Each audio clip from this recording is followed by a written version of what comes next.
Third, I welcome you all to my lecture on information technology.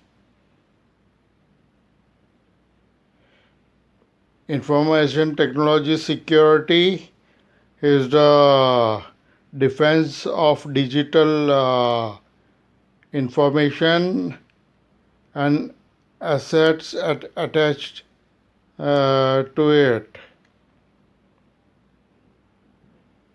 There are various security has to be done, internet security, application securities. There are various principles on which information technology is attached with. One is integrity, availability. I will give you more information later. Thanking you.